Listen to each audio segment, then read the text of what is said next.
Hey everybody, so today I have for you my birth story. For those of you who may be new to my channel or new to my videos, I was expecting our third daughter and I had her via scheduled C-section 5 weeks ago.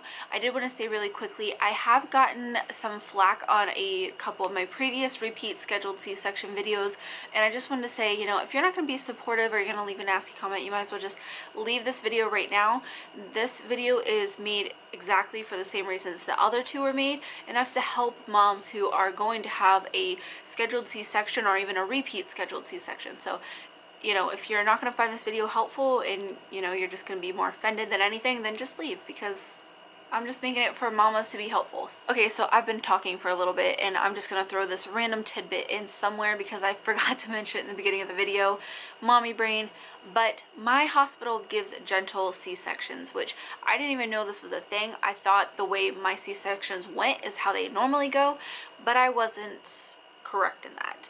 And it wasn't until I looked up what a gentle C-section was that I understood that my hospital actually does them, which is really cool if you ask me, because I didn't ask for anything special. They just do these. So basically the difference is in a standard C-section, from my understanding, is that your arms are strapped down and that you do not get to really hold baby, but your significant other is holding baby towards your face so you can see them that way, but you're not actually holding them. And I think there's something else, but I can't remember. And then the difference is with a gentle C-section is your arms aren't strapped down, they can move freely about, and then once you have baby you do skin to skin. So that's what my hospital does. Like I said, I totally didn't even know it. I'm just really thankful that my hospital does C-sections this way, because it makes it feel a lot less like a surgery and a lot more like a birthing experience. So I just want to throw that in there because I may say some things that might not sound like a typical C-section. Just to backtrack a little bit, I did schedule my C-section about a month in advance before we had our daughter, but I'm not going to go into the reasons as to why I've had C-sections both times, why I had a repeat one this time. Those are medical concerns between my doctor and I. Just know that I wouldn't do it unless it was medically necessary. So I did have a repeat scheduled C-section. Like I said, scheduled that about a month before we had her. So I had a lot of time to really let it settle in this time. With our oldest daughter, we had like all of 4 days to let it soak in that we were gonna have a C-section. So it really it was a lot different this time around. It is nice having one before, just in the sense of I knew what to expect, but that was also the downside of it too, because it was like things that I didn't look forward to, like getting my catheter. I knew exactly when it was going to happen. So it was like, it's kind of a blessing and a curse that you've had one before, because you know how things are going to go, but then when you're thinking about the things that you don't want to happen, that's kind of scary. So with Sophie, I got very, very sick after recovery. I think it was like a couple hours after we got out of the C-section, I started throwing up very badly. And it's just like, obviously when you've just had a C-section, you have a fresh incision, it's literally the worst pain ever to also vomit and have your stomach contracting and your body's heaving and everything like that. I would say the only fear I had about the C-section was just the sickness, because like I said, it was just brutal last time. So that was really the only thing I was very anxious about. Everything else I kind of I was nervous because it is surgery, but I tried to keep a more positive mindset this time around. So the morning of our scheduled C-section, obviously we went to the hospital. At the time we were supposed to, we got checked in and admitted and sent back to the room, which is where I change into my gown and I get the compression socks on. So after I got changed into my robe, a nurse came back and she took us to pre-op, which our pre-op and post-op room is just like a labor and delivery room, and it's right on the other side of the operating room. But she took us to pre-op, and that's where they, asked me a whole bunch of questions, and they put me on the monitor to monitor her for a little bit. And as usual, she was stubborn and she did not want to work on the monitor, so I had to eat. No, did they have me eat ice chips? No, they just had me lean over. Normally they give me ice chips and that wakes her up, but obviously with having a surgery in just a couple hours, I wasn't allowed to have anything, so they had me roll on my stomach, which ended up working. And then after they asked me the questions and I got off the monitor and everything like that, that's when they started putting my IV in. That's when I got my catheter. And what else did they do back there? I think that's everything. The catheter, per usual, which this was one of my biggest questions when I knew that I was going to start having a C-section, is if they did the catheter before or after. And I guess maybe it depends on the hospital, because I've heard some people say that they do it in the operating room after you get your spinal, but my hospital, they do it before because they don't want you to pee everywhere. So with me, I have to get it in the pre-op room, and I was super nervous about it. I was still super nervous about it the second time around. I don't know why. It only hurts literally for a split second, and then it's over. You do feel like you're constantly peeing yourself, and like you have to pee all at the same time, but like then they take you right into the operating room, you get your spinal, and then you can't feel anything. So it's just a couple minutes of that, which that feeling's more of an annoying feeling to me. But anyways, so I got my catheter, I got my IV, and then that's when they took me into the operating room. Now for my specific hospital, I have to get everything done all by myself, and then right before they make the incision, they go and they grab Mark, and he can come in. So I have to get my spinal alone, which kind of sucks because it's such an intense feeling walking into the operating room. You know, you see obviously all the surgical equipment and obviously a table and all these machines, and it's just very intense to not only know that you're gonna have surgery, but that you're gonna be awake for it, and that you're also gonna have a baby. It's just crazy. It blows your mind. So it's a lot to walk into, especially being by yourself. I wish he was allowed back there because I feel like that would just offer obviously more comfort to me, but my nurses at my hospital are absolutely amazing. They hold me together every single C-section. Seriously, I'm not a very outwardly emotional person. I just mean, like, I don't cry a lot. I don't really ever cry, I guess. But both times that I've had my C-sections, I walk in there and I immediately just lose it. Like, it's just, like I said, it's just a very intense feeling. So I get in there and they ask me to sit on the operating table, which I do, and then, you have to hunch forward, you gotta lean forward, which is hard because you got this big tummy and you're about to fall off this tiny little operating table.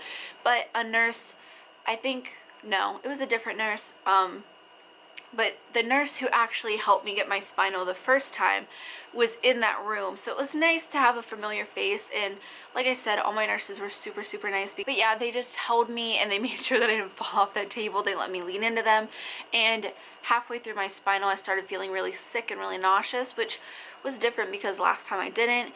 And I think it was just on my nerves getting to me because I started crying, and I really, in all honesty, I started sobbing. And this poor nurse is like trying to hold me together. She's asking questions about Sophie and trying to get my mind off of it, which was really nice, and I really appreciated it. And she was like rooting me on the whole time, even though I think I was just making the situation worse, the poor anesthesiologist. But after that, they just laid me back. Obviously, they waited until my legs were numb, which this time around with Sophie, I wasn't able to feel a thing. I couldn't pick up my legs. I couldn't do anything. But this time around, I couldn't feel anything, but I could move my legs, which was kind of scary because even though I couldn't feel anything, I was worried that because I could still move my legs, that when they would start cutting, that I would feel it somehow. But that wasn't the case at all. The doctors walked in, they were ready to go. That's when they pulled up the drape, and then that's when they got Mark. And obviously when Mark gets in the room, it's just like a totally different ball game with me. I'm a lot more zen, and I'm a lot more at ease with him by my side. And he also knows how to calm me down because I don't like crying. I don't know what it is. I just don't like it at all. So he can calm me down, and just like he did last time, like instantly seeing him holding my hand, and it just brought so much relief to me. So he came in, and surprisingly, I wasn't nauseous at all during surgery. With Sophie, I was extremely nauseous. I actually had to have a pan beside my head because I thought I was gonna throw up. This time, I wasn't nauseous whatsoever. I was just extremely tired. I was like falling in and out of sleep, and I had to have Mark constantly wake me up because I was afraid I was gonna miss something. But it really wasn't bad at all. And obviously you can hear them, doing things. You can even, kind of sense what's going on. You can feel pressure and movement and, stuff like that, but you don't experience any kind of pain. So it is a little bit freaky of a feeling, but this time I focused more on myself and, just trying to remain relaxed and not stressed out so much. And I think that's what made me not so nauseous this time around. But just like last time, they told me when they were about to bring her out, and instantly I could feel when she was out. Just like with Sophie, it's like a breath of fresh air. Like all of a sudden I had my full lung capacity back. Both times, I swear, like I looked at Mark and I said, she's here, because she didn't come out screaming right away. Like after 2 or 3 seconds she started screaming, but I felt the second she was out of me, and I told him. But it's always so funny to us because I can literally feel when they leave me, because I can finally breathe. But my OB each time has brought her around, well, I'm saying her, but both my daughters around the drape for us to look at just real quickly, and then she does hand them off to the nurse. And obviously they're working on me to close me up and everything like that, get everything situated. And Mark went over and, you know, stayed with her a little bit while she was getting rubbed down and getting that, is it called Apgar? Agar? I don't know, whatever that test is that they give the newborns. And he stayed with her through that, and then he came back and made sure that I was doing okay. And about after, I think like I would say like 7 minutes, I think. But yeah, they brought her over as soon as she was done getting cleaned up a little bit, and we did skin to skin. She was I don't know, I think they just placed her on me weird, and they couldn't really get her down and underneath me because my boobs were so big. So we had to try to like wiggle her in, and she was actually laying, like her face was on my face, and it was super cute. But we did that for a little bit, but I kept feeling like she was gonna fall, just like with Sophie. I think it's just because I'm so large chested, and laying down it's really hard to have them on my chest and feel like they're not gonna fall off me. So I gave her to Mark, and Mark went into the post-op room and did skin to skin with her while I was getting finished up with my surgery, which didn't take long. I think it was only in there for like 5 minutes by myself. And you know, they obviously switched me to a different bed, and we went into post-op. And that's where they have me sit up, and I just have to eat a cup of ice chips, and then they let me nurse as long as I can get the ice chips down. And I started nursing right away, and it was just great. I was in post-op for about an hour while the nurse was writing up some of the notes, and it wasn't until like the end of like the last 5 minutes I was in there that I felt very, very sick. So I sat there, and we were like trying to give me some Sprite, some water, tried to settle my stomach, and it did feel better for a little bit. And then we decided to go back to our actual room. We did not have a whole bunch of family come and visit the first day, just because we thought that might have been what caused me to get so sick the last time. However, that was not the case. But we were in the actual room of ours, and we were just, you know, visiting with family and nursing and having a great time and just really loving on her. I mean, she's just amazing. I guess I should throw in, she was 8 pounds, 9.8 ounces, and she was 20.5 inches long. So some people might consider that a big baby, but Sophie was 10 pounds 4 ounces, so to me Remy was small. It was around like 1 hour after post-op that I started throwing up.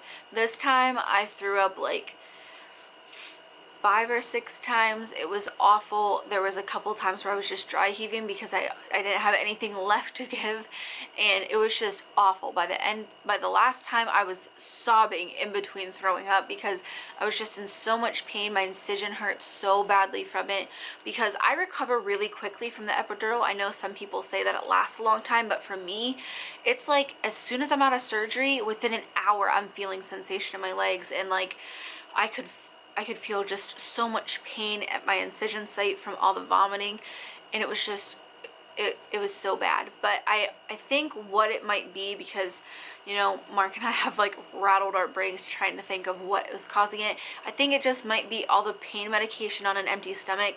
At home, I do not take pain medication for anything unless it's like excruciating. Like I have to have a headache for 2 or 3 days, or a migraine or something, for me to actually take medicine. So not regularly taking medicine and then on top of it taking a ton and then on an empty stomach, I think that's maybe what makes me sick. So I did have a bit of that. Sorry that this lighting is now starting to get weird. It's starting to get dark outside, and when I started this video it was light. But anyways, we went home on day 5, and ever since then things have been great. I do plan on doing postpartum updates.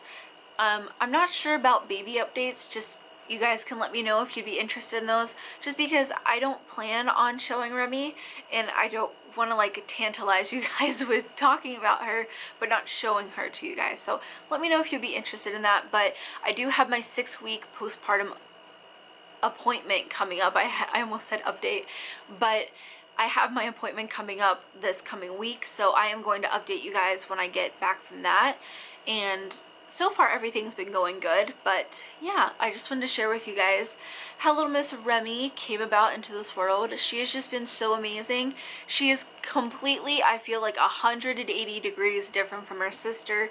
They get along fabulously. I know Remy really has no choice in the matter, but her sister is absolutely obsessed with her, and I just really couldn't have asked for a better family. I mean, they are just, between my husband and my girls, they're just, I love them to death. I just want to let you guys know how the whole birthing experience went, because you guys were with me my entire pregnancy, which is just crazy to think. I did just, you know, pass my 1 year of being on YouTube, which is also really crazy to me, but I do have lots of baby related videos coming. Obviously that's what my channel is all about, but I just have a ton of reviews and different stuff like that coming for you guys, so be on the lookout for that. I hope you guys enjoyed the video, and as always, thanks for watching.